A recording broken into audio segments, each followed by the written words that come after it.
बच्चों इस लेक्चर में मैं आपको 11th क्लास की केमिस्ट्री के चैप्टर नंबर 8 कार्बनिक रसायन कुछ मूल सिद्धांत और तकनीकें organic chemistry some basic principles and techniques की 3 इंपॉर्टेंट टॉपिक्स को कवर करने जा रहा हूं, जिसमें पहला टॉपिक है वाइटल फोर्स थ्योरी जैव शक्ति सिद्धांत, दूसरा टॉपिक है classification of carbon atoms carbon परमाणुओं का वर्गीकरण और तीसरा टॉपिक है नॉर्मल आइसो और न्यू हाइड्रोकार्बन। तो बच्चों आप रेडी हो जाएं अपनी कॉपी और पेन के साथ मेरे साथ इस चैप्टर के नोट्स तैयार करने के लिए। बच्चों स्टार्टिंग करते हैं वाइटल फोर्स थ्योरी से। वाइटल फोर्स थ्योरी बच्चों हिंदी में इसको बोलते हैं जैव। वाइटल मीन्स जैव, फोर्स मीन्स शक्ति और थ्योरी मीन्स सिद्धांत। थ्योरी मीन्स सिद्धांत। बच्चों वाइटल फोर्स थ्योरी को शॉर्ट में VFT वाइटल फोर्स थ्योरी के नाम से भी जाना जाता है। बच्चों ये सिद्धांत केमिस्ट्री के जो ग्रैंडफादर हैं बर्जीलियस, उन्होंने दिया था। उन्होंने ये अपना सिद्धांत 1815 में दिया था। कब दिया था बच्चों? 1815 में। किसने दिया था बच्चों इसको? वर्जीलियस। वर्जीलियस ने दिया था। वर्जीलियस कौन है बच्चों? Grand father of chemistry. Grand father इनको कहा जाता है केमिस्ट्री का। बच्चों ग्रैंड फादर मीन्स पितामह। पितामह, इनको केमिस्ट्री का पितामह कहा जाता है। इन्होंने 1815 में अपना ये सिद्धांत दिया था। ये संबंधित है जैव शक्ति से। बच्चों इन्होंने ये बताया था कि जैव शक्ति केवल जीवधारियों में ही उपस्थित होती है। जैव शक्ति केवल जीवधारियों में ही उपस्थित होती है और यह सभी जीवधारियों के लिए एक अनिवार्य तत्व है। और यह सभी जीवधारियों के लिए एक अनिवार्य तत्व है, यानी कि शक्ति है। और उन्होंने ये बताया था कि जैव शक्ति को प्रयोगशाला में उत्पन्न नहीं किया जा सकता। जैव शक्ति को प्रयोगशाला में उत्पन्न नहीं किया जा सकता और जैव शक्ति का संबंध कार्बनिक पदार्थों से है। जैव शक्ति कहां से मिलती है बच्चों? जैव शक्ति मिलती है कार्बनिक पदार्थों से। कार्बनिक पदार्थों से जैव शक्ति बच्चों कहां से मिलती है? कार्बनिक पदार्थों से। उन्होंने कहा कि जैव शक्ति को प्रयोगशाला में उत्पन्न नहीं किया जा सकता। इसका मतलब यह हुआ कि कार्बनिक पदार्थों को प्रयोगशाला में नहीं बनाया जा सकता है। कुल मिलाकर आप इसको ऐसे ध्यान में रख सकते हैं कि जैव शक्ति सिद्धांत हमें यह बताता है कि कार्बनिक पदार्थों को प्रयोगशाला में नहीं बनाया जा सकता है। और ये बात अपने थ्योरी के माध्यम से किसने कही थी? बर्जीलियस ने कही थी। और कब कही थी? 1815 में कही थी। अब चूंकि बर्जीलियस एक बहुत बड़े साइंटिस्ट थे तो इनकी इस थ्योरी का बहुत बड़ा असर पड़ा और साइंटिस्टों ने यह मान लिया कि कार्बनिक पदार्थों को प्रयोगशाला में नहीं बना सकते हैं। बट इसके बाद एक बहुत बड़ी इवेंट घटी। वो इवेंट किसके द्वारा घटी? बर्जीलियस के ही एक स्कॉलर स्टूडेंट थे, एक शोध छात्र थे बर्जीलियस के, जो रिसर्च कर रहे थे। शोध छात्र थे। किसके थे?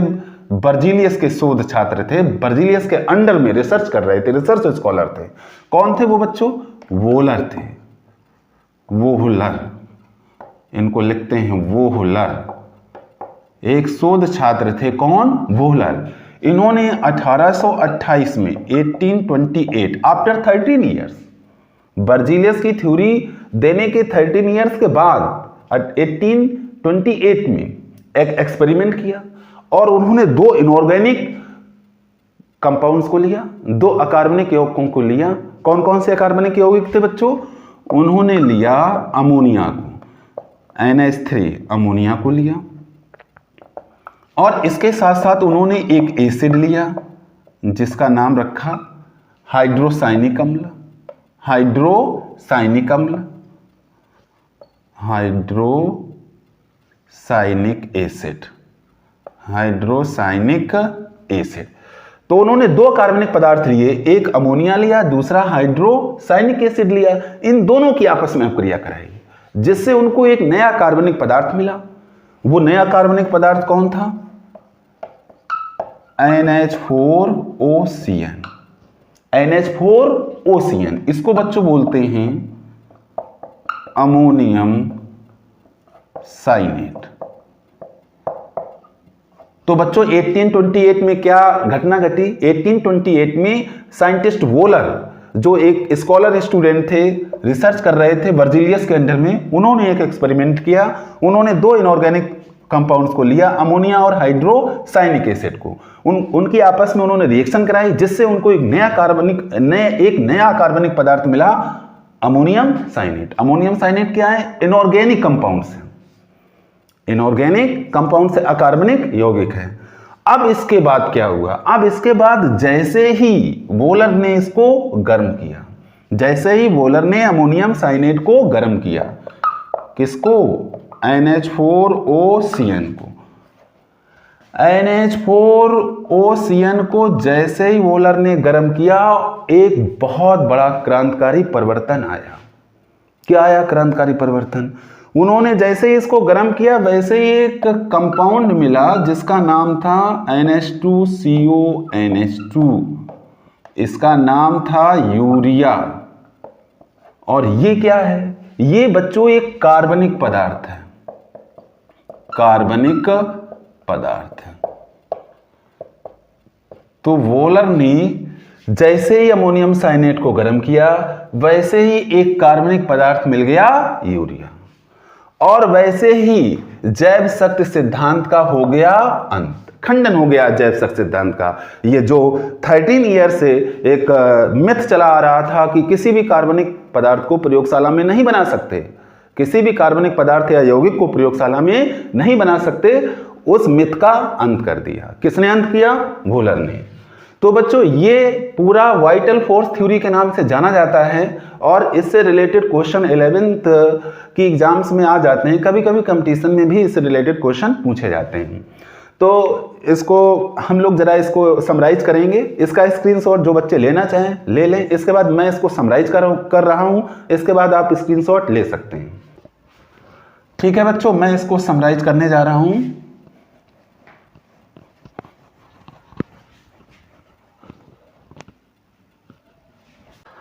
अब बच्चों आप इसका स्क्रीनशॉट ले लें और इसको अपनी केमिस्ट्री की नोटबुक में अच्छे से नोट कर लें।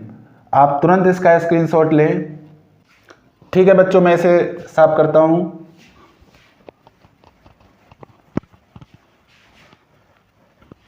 अब बच्चों आते हैं आज के सेकेंड टॉपिक पर, क्लासिफिकेशन ऑफ कार्बन एटम्स पर। क्लासिफिकेशन ऑफ कार्बन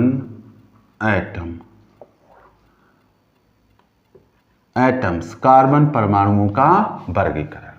कार्बन परमाणुओं का वर्गीकरण हिंदी में लिखना चाहो तो लिख लो। मैं बताने जा रहा हूं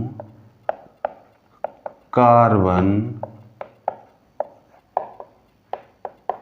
परमाणुओं का वर्गीकरण। इसको किसी एक ऑर्गेनिक कंपाउंड से समझते हैं।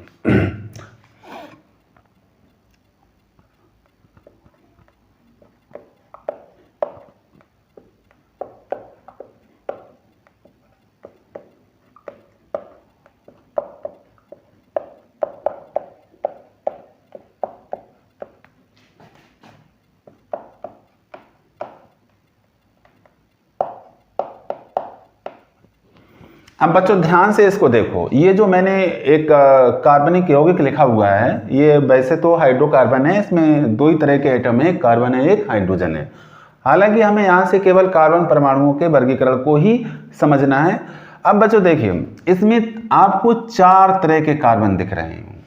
इसमें आपको 4 तरह के कार्बन आपको दिख रहे होंगे। पहले तरह का आपको वो कार्बन दिख रहा होगा जो केवल और केवल एक कार्बन परमाणु से जुड़ा है। अगर हम यहां से स्टार्टिंग करें तो ध्यान से देखें, आप इसको, ये कार्बन एक ऐसा कार्बन है जो केवल और केवल एक कार्बन इससे जुड़ा हुआ है, केवल और केवल एक कार्बन से जुड़ा हुआ है। तो ऐसे कार्बन परमाणु जो केवल एक कार्बन परमाणु से जुड़े होते हैं, उनको हम प्राथमिक कार्बन या फर्स्ट डिग्री कार्बन कहते हैं। समराइज भी करते चलेंगे। केवल एक कार्बन परमाणु से, केवल एक कार्बन परमाणु से जुड़ा कार्बन, प्राथमिक कार्बन, प्राइमरी, प्राथमिक का मतलब प्राइमरी, प्राथमिक कार्बन या फर्स्ट डिग्री, बच्चों इसको समझ लो, इसको पढ़ते हैं फर्स्ट डिग्री कार्बन कहलाता है, फर्स्ट डिग्री कार्बन कहलाता है। बच्चों इसकी यही पहचान है कि केवल एक कार्बन परमाणु से जुड़ा कार्बन परमाणु प्राथमिक कार्बन या फर्स्ट डिग्री कार्बन कहलाता है। अब ये जो मैंने यहाँ पे एक ऑर्गेनिक कंपाउंड लिख रखा है, इसमें देखते हैं कि कौन कौन से ऐसे कार्बन हैं जो केवल और केवल एक कार्बन से जुड़े हैं। यहीं से स्टार्टिंग करते हैं बच्चों। ये कार्बन एक ऐसा कार्बन है जो केवल एक कार्बन परमाणु से जुड़ा हुआ है, इसलिए ये हो गया फर्स्ट डिग्री कार्बन। अब इसके पास में एक ये और कार्बन है, केवल किनारे किनारे वाले कॉर्नर्स के कार्बन एटम को आप यहाँ पे पकड़िए। ये कार्बन है, ये कार्बन भी केवल एक कार्बन से जुड़ा हुआ है, तो ये भी हो गया फर्स्ट डिग्री। केवल कॉर्नर वाले पकड़ रहे हैं बच्चों, इसको आप देखिए, ये भी केवल एक कार्बन इससे जुड़ा है, तो ये भी हो गया फर्स्ट डिग्री। इसी तरह से ये हो गया फर्स्ट डिग्री, और इसी तरह से ये हो गया फर्स्ट डिग्री। तो आपको समझ में आ रहा होगा कि केवल एक कार्बन से जुड़ा हुआ कार्बन जो होता है उसी को हम फर्स्ट डिग्री कार्बन कहते हैं। अब आगे बढ़ते हैं। दो कार्बन परमाणुओं से जुड़ा कार्बन द्वितीयक, द्वितीयक मीन्स बच्चों होता है सेकेंडरी, द्वितीयक कार्बन या सेकेंड डिग्री, इसको पढ़ते हैं बच्चों सेकेंड डिग्री कार्बन कहलाता है। मैंने क्या लिखा बच्चों, दो कार्बन परमाणुओं से जुड़ा कार्बन द्वितीयक कार्बन, द्वितीयक को बच्चों लिखते हैं सेकेंडरी, प्राथमिक को लिखते हैं बच्चों प्राइमरी। इन वर्ड्स को ध्यान दें, प्राइमरी एंड सेकेंडरी। अब बच्चों देखते हैं कि इसमें कौन कौन से ऐसे कार्बन हैं जो केवल दो कार्बन से जुड़े हुए हैं। देखिए बच्चों, जब हम यहां से इधर बढ़ते हैं तो हमें ये कार्बन एक मिलता है, हालांकि ये तीन से जुड़ा हुआ है, एक दो तीन, इसको छोड़ देते हैं। इधर बढ़ते हैं तो ये कार्बन एक ऐसा कार्बन है जो एक इस कार्बन से जुड़ा है, दूसरी तरफ इस कार्बन से जुड़ा है, यानी कि ये वाला कार्बन सेकेंड डिग्री है। इसके बाद इस पर आते हैं तो इसको भी देखो, ये लेफ्ट हैंड साइड में इस कार्बन से जुड़ा है, राइट हैंड साइड में इस कार्बन से जुड़ा हुआ है, तो ये भी बच्चों हो गया सेकेंड डिग्री। इसके अलावा अभी सेकेंड डिग्री अब इसमें कोई है नहीं, केवल ये दो सेकेंड डिग्री थे। अब बच्चों क्या पॉसिबिलिटी हो सकती है, तीन कार्बन परमाणुओं से भी कार्बन जुड़ सकता है। लिखेंगे तीन कार्बन परमाणुओं से जुड़ा कार्बन तृतीयक कार्बन या बच्चों थर्ड डिग्री कार्बन, या अब यहां एक चीज और इंपॉर्टेंट जुड़ जाती है, या आइसो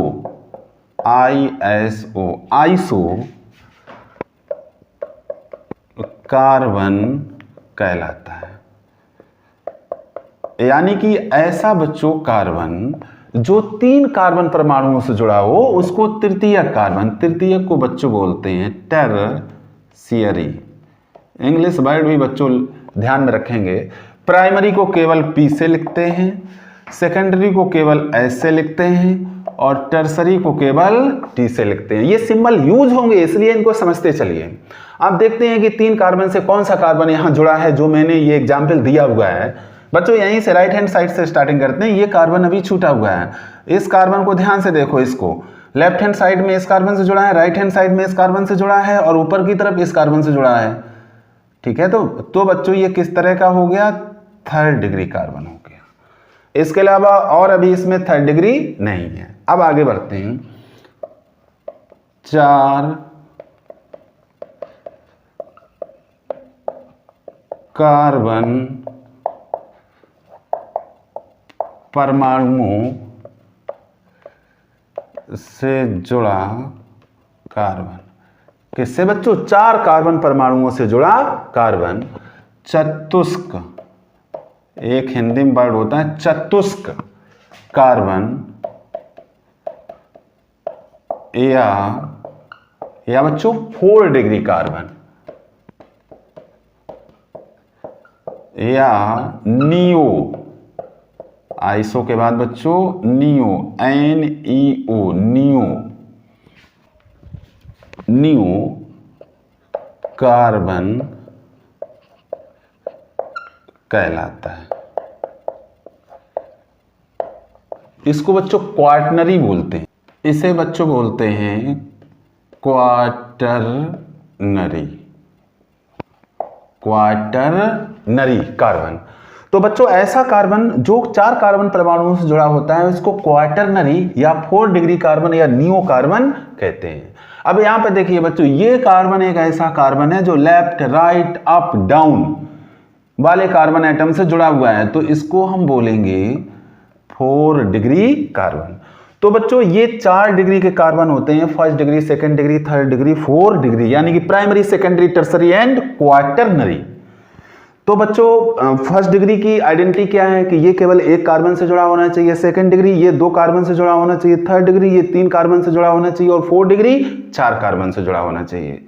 तो ये 4 डिग्रियां हैं जो ऑर्गेनिक केमिस्ट्री में जिनका बहुत ज़्यादा यूज होता है, और ये छोटी छोटी सी जो बातें हैं बच्चों को नहीं पता होती है, तो ऑर्गेनिक केमिस्ट्री समझने में बहुत दिक्कत आती है।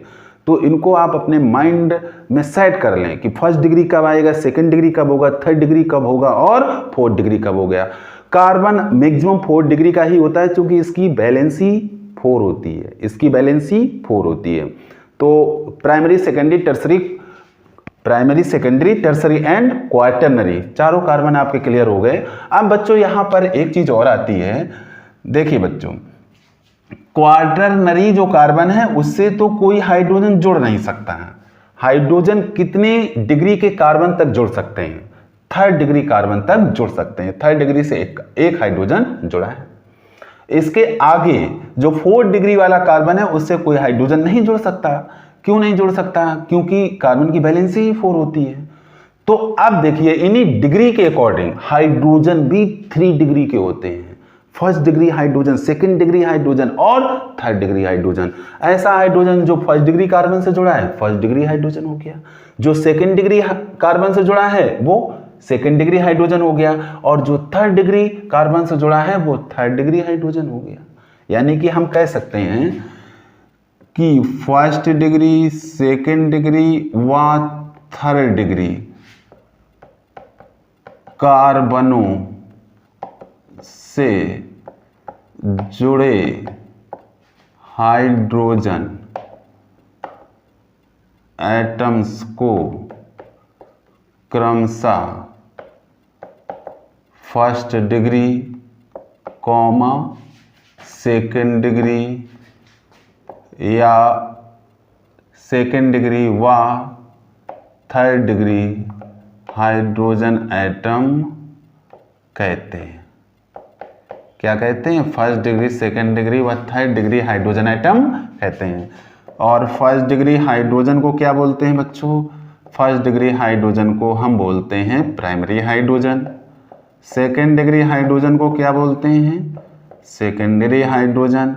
और 3rd डिग्री हाइड्रोजन को बच्चे बोलते हैं टर्सरी हाइड्रोजन। और इनकी क्रियाशीलता का ऑर्डर क्या है? रिएक्टिविटी ऑर्डर क्या है? रिएक्टिविटी ऑर्डर क्या है इनका? विभिन्न कार्बनिक अपक्रियाओं में रिएक्टिविटी ऑर्डर ऑफ हाइड्रोजन, विभिन्न कार्बनिक अपक्रियाओं में इन हाइड्रोजनों की क्रियाशीलता का जो क्रम है उसमें देखो बच्चों टर्सरी सबसे ज्यादा क्रियाशील होता है और सबसे कम क्रियाशील होता है प्राइमरी, तो इनका ऑर्डर आ जाएगा टर्सरी हाइड्रोजन सबसे अधिक क्रियाशील होता है। इसके बाद नंबर आता है सेकेंडरी हाइड्रोजन का और सबसे कम क्रियाशील होता है प्राइमरी हाइड्रोजन। तो बच्चों ये इंपॉर्टेंट फैक्ट था इससे रिलेटेड जो मैंने आपको समझा दिया। अब बच्चों इसका स्क्रीनशॉट ले लें। अब ठीक है बच्चों आगे बढ़ते हैं। अब आते हैं अपने थर्ड टॉपिक पर, जिसका नाम है normal, iso and neo hydrocarbon. Normal, iso और नियो हाइड्रोकार्बन, इसको बच्चों बोलते हैं normal, NORMAL, iso, ISO, neo, NEO। Normal को बच्चों केवल n लिखकर भी डिनोट करते हैं। नॉर्मल के लिए केवल क्या बनता है, n भी बनता है। आइसो के लिए आइसो पूरा बनेगा, नियो के लिए नियो बनेगा। हाइड्रोकार्बन, अब बच्चों हाइड्रोकार्बन क्या है, थोड़ा थोड़ा इसके बारे में मैं आपको बेसिक नॉलेज देता हूं, बाद में डिटेल जब ये चैप्टर, जब इसका टॉपिक आएगा तब मैं डिस्कस करूंगा इसको डिटेल में। अभी केवल हाइड्रोकार्बन को शॉर्ट में देख लेते हैं बच्चों। हाइड्रोकार्बन, हाइड्रोकार्बन इसका नाम जैसा है हाइड्रोकार्बन, इसको जब तोड़ते हैं तो हाइड्रो आता है और कार्बन आता है। हाइड्रो से मतलब है हाइड्रोजन से, और कार्बन से मतलब है कार्बन से। ऐसे कार्बनिक यौगिक जो केवल कार्बन और हाइड्रोजन या हाइड्रोजन और कार्बन से मिलकर बनते हैं उनको हम हाइड्रोकार्बन कहते हैं। और हाइड्रोकार्बन बच्चों 3 टाइप के होते हैं, या ऐसे कह लो कि हाइड्रोकार्बन 3 तरह की सजाती श्रेणियां बनाते हैं। कितनी सजाती श्रेणियां बनाते हैं, 3 तरह की बनाते हैं। हाइड्रोकार्बन्स जो हैं ये 3 तरह की सीरीज बनाते हैं, जिनको बच्चों अलग अलग नाम से बोलते हैं। एल्केन,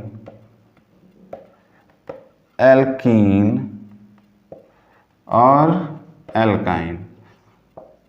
एल्काइन, एल्केन का सामान्य सूत्र बच्चों होता है CnH2n+2। एल्कीन का होता है, हाई स्कूल में आपको पढ़ाया गया होगा, CnH2n। और एल्काइन का होता है बच्चों CnH2n-2, CnH2n-2। एल्केन बच्चों वो होते हैं जिन हाइड्रोकार्बन्स में केवल कार्बन कार्बन के बीच में सिंगल बॉन्ड होता है। केवल कौन सा बॉन्ड होता है बच्चों, सिंगल बॉन्ड होता है। और एल्कीन में क्या होता है, डबल बॉन्ड होता है। हाइड्रोकार्बन्स में कार्बन कार्बन के बीच में डबल बॉन्ड होता है। और एल्काइन में बच्चों ट्रिपल बॉन्ड होता है। कौन सा बॉन्ड होता है, ट्रिपल बॉन्ड। अब बच्चों एल्केन का जब नाम लिखते हैं तो सफिक्स लगाते हैं एन, ANE। एल्कीन का नाम जब लिखते हैं तो सफिक्स लगाते हैं ईन।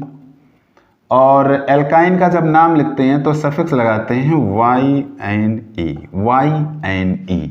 एक चीज और कि एल्केन में n की वैल्यू होती है 1 से लेके 2, 3, 4 ... एल्कीन में n की भी वैल्यू 1 से स्टार्ट होती है, 1, 2, 3, 4, 5 ... लास्ट इनफाइनाइट तक इनको लिख सकते हैं।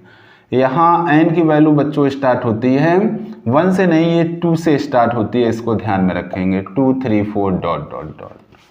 तो इस तरह से हाइड्रोकार्बन्स को क्लासिफाई किया गया है, जो आपको 10th क्लास में समझाया गया होगा। और ये भी आपको बात बताई गई होगी कि एक कार्बन के लिए केमिस्ट्री में हम मेथ लिखते हैं, 2 कार्बन के लिए एथ लिखते हैं, 3 कार्बन के लिए प्रोफ लिखते हैं। IPAC सिस्टम आपने पढ़ा होगा 10th क्लास में, उसको थोड़ा रिकॉल कर लो। 4 के लिए बच्चों ब्यूट, 5 के लिए पेंट, 6 के लिए हेक्स, 7 के लिए हेप्ट, 8 के लिए ऑक्ट, 9 के लिए नोन और 10 के लिए डेक। ये आपने पढ़ रखा है 10th क्लास में, meth, eth, prop, but, pent, hex, hept, oct, non, dec. तो इन सब की यहाँ थोड़ा यूज होने वाला है, जरूरत इसकी है यहाँ पर, इसलिए मैंने आपको रिकॉल करा दिया। तो बच्चों आप समझ गए होंगे हाइड्रोकार्बन 3 तरह की सजाती श्रेणियां बनाते हैं। बच्चों सजाती श्रेणी अगर आप भूल गए हो, सजाती श्रेणी अगर आपके दिमाग में ना हो तो सजातीय श्रेणी वो श्रेणी होती है जिसके दो क्रमागत सदस्यों में केवल CH2 का अंतर होता है। जिसके किन्हीं दो क्रमागत सदस्यों में CH2 का डिफरेंस होता है, उस श्रेणी को हम सजातीय श्रेणी कहते हैं। आप एक क्लू चाहो तो नोट कर लो, इसके किन्हीं दो क्रमागत सदस्यों के बीच में केवल और केवल CH2 का डिफरेंस होता है। और एक इसमें वर्ड मैं यूज करने वाला हूं समावयवी। समावयवी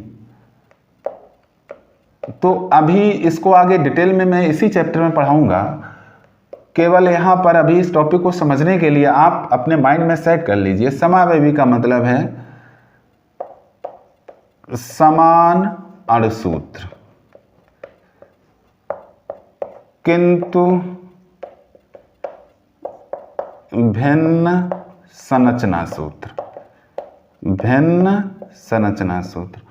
समावयवी का मतलब यहां पे आप इतना सेट कर लीजिए कि अणुसूत्र समान है लेकिन संरचना सूत्र भिन्न है। तो इतनी बातें जो मैंने आपको बेसिक से उठा के रिकॉल करा दी हैं, इनको आप अपने दिमाग में रखिए। अब इसको समझते हैं। साफ करता हूं बच्चों में इसको, जिन्हें लगता है कि उन्हें इससे कुछ नोट करना हो तो स्क्रीनशॉट ले लें। अब मैं आता हूं इस टॉपिक पर। तो बच्चों कार्बनिक यौगिकों का नाम लिखने की दो पद्धतियां हैं। कौन कौन सी हैं? नामकरण की पद्धतियां। नामकरण की पद्धतियां या नामकरण के सिस्टम दो हैं बच्चों। एक को 10th क्लास में आपने पढ़ा है IPSC पद्धति, और दूसरी है बच्चों निरर्थक पद्धति। ये पहले आई थी, निरर्थक पद्धति पहले आई थी। इसके बाद आई है IUPAC पद्धति। तो बच्चों निरर्थक पद्धति में समावयवी एल्केनों में भिन्नता करने के लिए नॉर्मल आइसो नियो वर्ड प्रयुक्त किए जाते हैं। तो बच्चों निरर्थक नामकरण पद्धति में, निरर्थक नामकरण पद्धति में समावयवी एल्केनों में,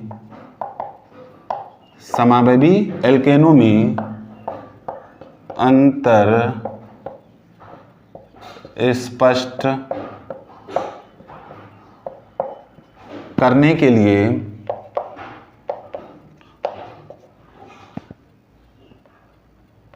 नॉर्मल आइसो और नियो पूर्व लग्न प्रीफिक्स, पूर्व लग्न प्रयुक्त किए जाते हैं। बच्चों इनका प्रयोग क्यों होता है?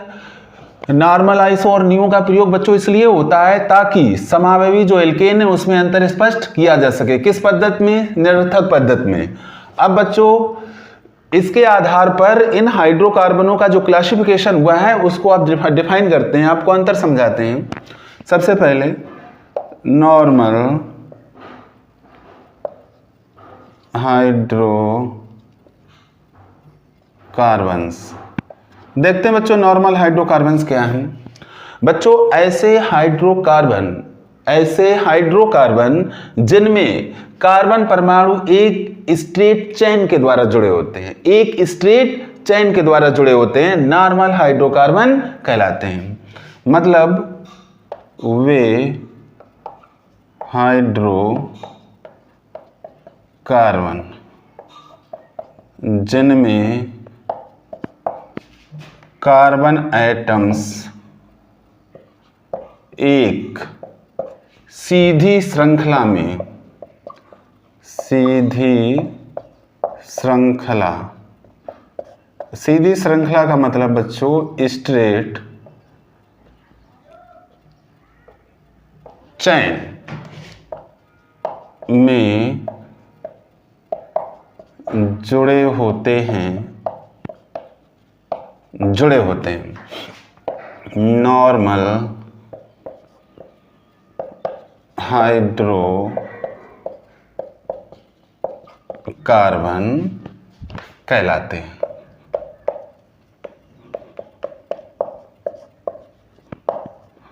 नॉर्मल हाइड्रोकार्बन कहलाते हैं, मतलब ऐसे हाइड्रोकार्बन जिनमें जितने भी कार्बन एटम्स हैं सब एक स्ट्रेट चेन में जुड़े होने चाहिए। एग्जाम्पल बच्चों इसका देख लेते हैं। फॉर एग्जाम्पल CH3 लिखा मैंने, CH2 CH2 CH2 CH2 CH3, मैंने इस तरह से इतने कार्बन एक स्ट्रेट चेन में जोड़ दिए। बच्चों काउंट करो, 1 2 3 4 5 6 कार्बन है बच्चों। 6 कार्बन के लिए वर्ड आता है हेक्स। और ये बच्चों इनमें सब में सिंगल बॉन्ड लगा हुआ है, ये एल्केन है। एल्केन का सफिक्स बच्चों होता है एन, तो इसका नाम हो गया बच्चों हेक्सेन। अब चूंकि यहाँ एक स्ट्रेट चेन बन रही है तो स्ट्रेट चेन को डिफाइन करने के लिए इसमें प्रीफिक्स लग जाएगा नॉर्मल।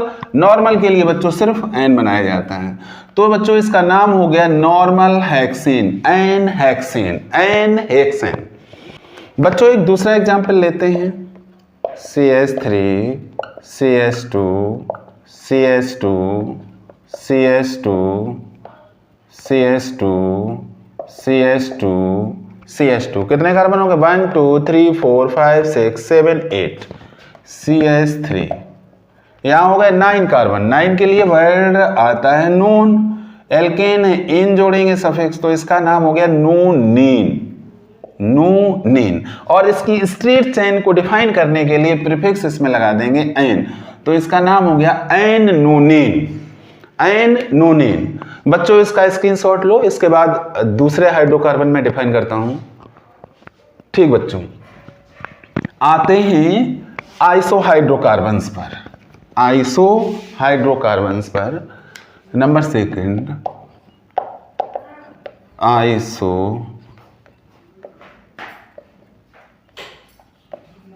हाइड्रोकार्बन्स। इसकी आइडेंटिटी है बच्चों CH3 का whole twice CH, group straight carbon chain से जुड़ा होने पर हाइड्रोकार्बन्स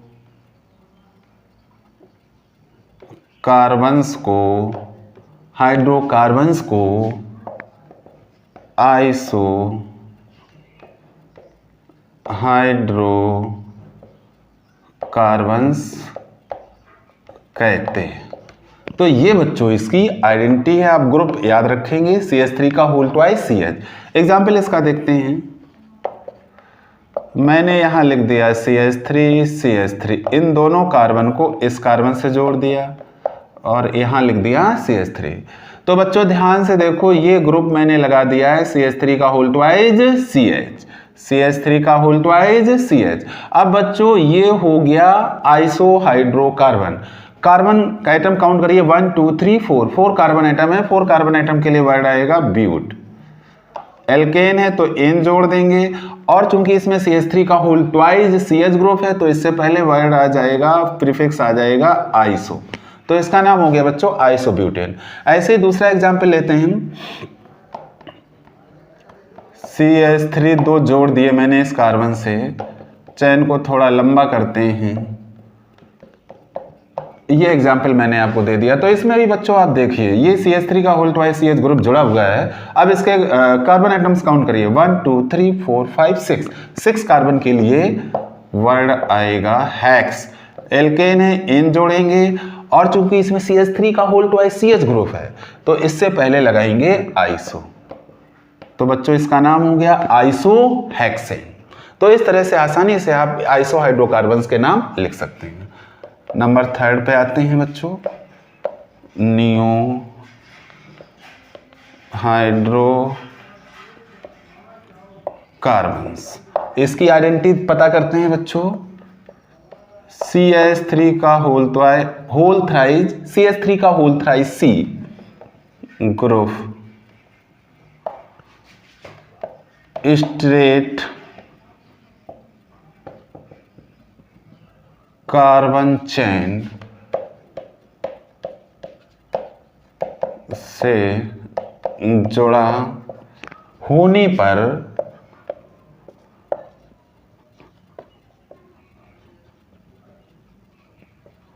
हाइड्रोकार्बन्स को नियो NEO नियो हाइड्रोकार्बन्स कहते हैं। तो इसका ग्रुप बच्चों ध्यान रखेंगे CH3 का होल थ्राइस C। एग्जाम्पल देखते हैं। ये मैंने कार्बन बना लिया, एक CH3 यहां जोड़ा, एक CH3 यहां जोड़ा और एक CH3 यहां नीचे जोड़ दिया और एक CH3 यहां जोड़ दिया। अब बच्चों इसको ध्यान से देखो, ये पूरा है CH3 का होल थ्राइस C, CH3 का होल थ्राइस C। तो अब इसका नाम जब लिखेंगे तो प्रीफिक्स में हम नियो वर्ड यूज करेंगे। कैसे नाम लिखेंगे? पहले इसके कार्बन काउंट करिए, 1 2 3 4 5 कार्बन है तो लिखेंगे पेंट। एल्केन है, एन जोड़ेंगे और चूंकि इसमें CH3 का होल थ्राइस C ग्रुप है तो इससे पहले जोड़ेंगे नियो। तो इसका नाम बच्चों हो गया नियो पेंटेन। अगला एग्जाम्पल देखते हैं इसका, CH3 CH3 CH3 CH2 CH2 CH2 और CH3। इसको भी बच्चों ध्यान से देखिए, CH3 का होल थ्राइस C ग्रुप इसमें लगा हुआ है तो ये नियो हाइड्रोकार्बन है। नाम के लिए सारे इसके कार्बन काउंट करिए, 1 2 3 4 5 6 7 8 कार्बन है तो इसमें वर्ड आएगा ऑक्ट। एल्केन है, एन लिखेंगे और प्रीफिक्स में वर्ड यूज करेंगे नियो। तो इस तरह से इसका नाम हो गया बच्चों नियो ऑक्टेन। तो आपने देखा कि ये नॉर्मल आइसो और नियो हाइड्रोकार्बन्स की आइडेंटिटी कैसे करते हैं, कैसे इनका नाम लिखते हैं। तो बच्चों इसका आप स्क्रीनशॉट ले लीजिए। तो बच्चों आज का लेक्चर अब यहीं पे समाप्त करते हैं। तो आप इनको रिवाइज करेंगे और जो बच्चे फर्स्ट टाइम इस लेक्चर को देख रहे हैं वो प्लीज़ हमारे चैनल को सब्सक्राइब कर लें, जिससे आपको रेगुलर केमिस्ट्री के वीडियो मिलते रहें और आपका सब्जेक्ट इम्प्रूव होता रहे। तो ठीक है बच्चों, थैंक यू सो मच।